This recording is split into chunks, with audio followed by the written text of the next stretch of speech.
So, I finally got around to watching the live-action Hollywood 2017 Ghost in the Shell movie. I give it a resounding meh.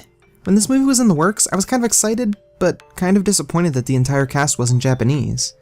I mean, Rinko Kikuchi would have fit the part for the Major perfectly.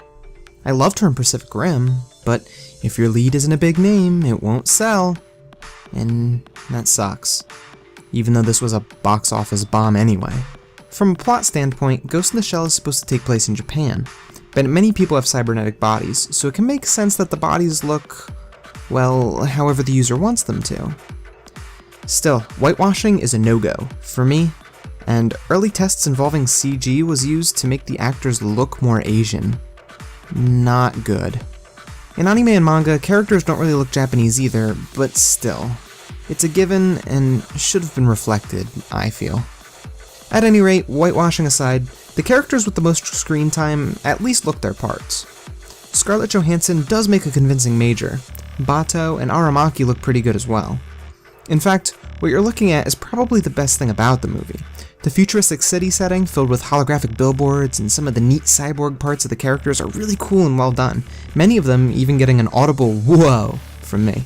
Ghost in the Shell's iconic thermoptic camo looks better than ever, as do many of the futuristic special effects. Some of the shots that were recreated from the 1995 movie look incredible, like the birth of the shell, the water fight scene with thermoptic camo, or the Major destroying her arm to open the hatch of the spider tank are amazing, and are very satisfying to see as a fan of the series. Also, as a fan of the series, the plot and the characters will be a major, get it, letdown. It tries to combine different plots together, mainly from Ghost in the Shell Standalone Complex Second Gig, and from the 1995 movie, but there is a teensy bit of the first Standalone Complex in there, but it just kind of muddies it up and westernizes it really heavily. The Major, known as Mira Killian, was a victim of a terrorist attack along with her parents. Honka Robotics, the prime creator of the cybernetic parts and implants many people use, were able to create a new body for Mira, whose original body was too wounded to heal, retaining her brain and soul, or ghost. CEO of Honka, Cutter, places her within Section 9 as the ultimate weapon against terrorism. On a mission not unlike the first episode of Standalone Complex, a cyborg geisha gets hacked and kills a hostage.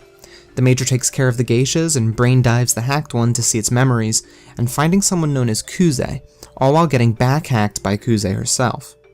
She's able to get pulled out though and find the whereabouts of Kuze, but Aramaki, the Section 9 chief, is warned by Cutter to keep the Major in check, or he'll order the destruction of Section 9.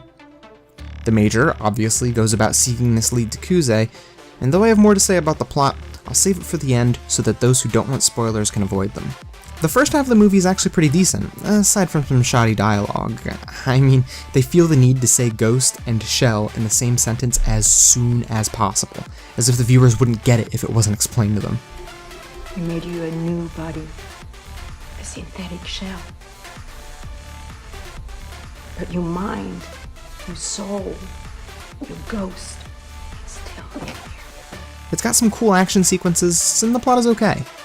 The main issue I have, before the story starts wrapping up anyway, are the characters. Firstly, the Ghost in the Shell franchise is about exploring what makes someone or something human.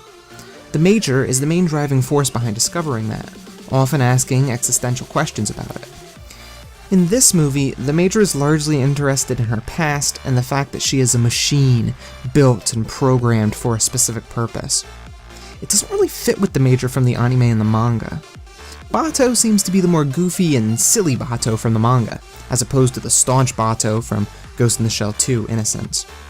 I personally feel as though Bato needs a good balance of serious and silly to make a great Bato, and they really nailed that in Standalone Complex. But that's neither here nor there. In this movie, Bato seems far too interested in the Major's well-being, and their interactions come off as cringy to me instead of endearing, which I feel like they were supposed to be. Aramaki is a bit strange too. Played by Beat Takeshi, Aramaki is the only character that speaks in Japanese and is subtitled throughout the entire movie. It's kind of jarring to have just one character speaking Japanese, and I can only imagine him as feeling uncomfortable throughout this performance. He's like, fuck this, I'm speaking Japanese. To make matters worse, Aramaki isn't the sharp, cunning squad leader we expect him to be, but instead he's just kind of there. his character doesn't really serve a purpose and, yet again, doesn't fit the character from the anime and manga adaptations. He also wields a gun and kills several people. What the hell? When does Aramaki ever shoot someone? Apparently in 2017 Ghost in the Shell he does.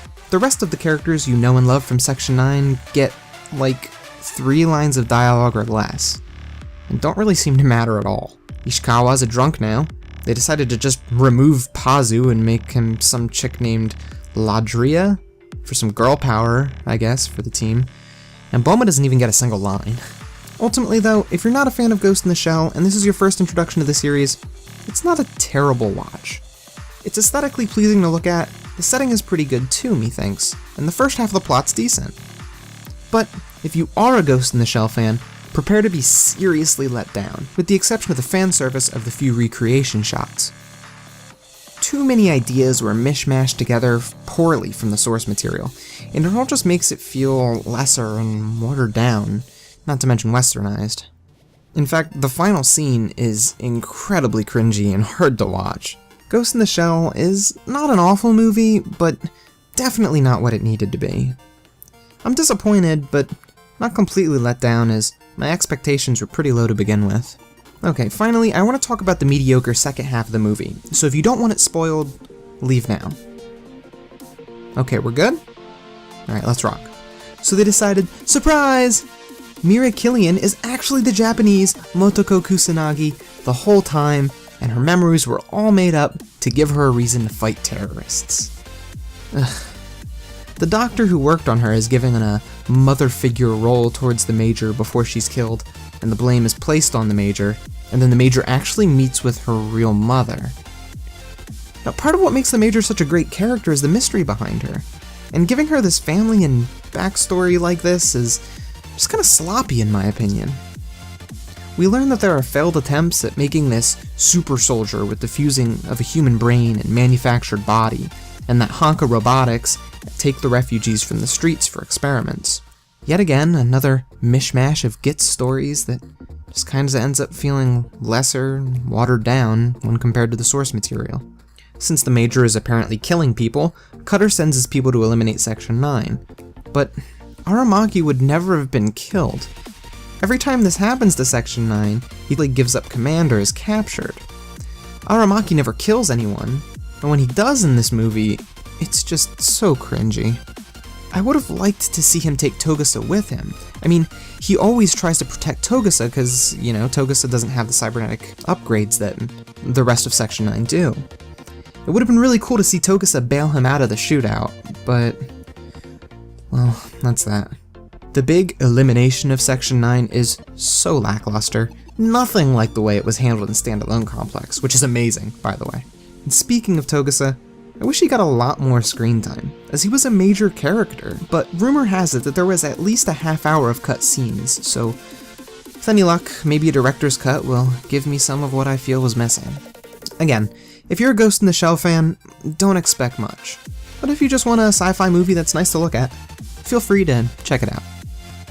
Hey, thanks for watching. Don't forget to subscribe for more Cyberphile content, and if you liked this video, show me with that little thumbs up button. If you liked this video, you might like one of my other videos. You can click right on the boxes to jump to them. Cyberphile, offline.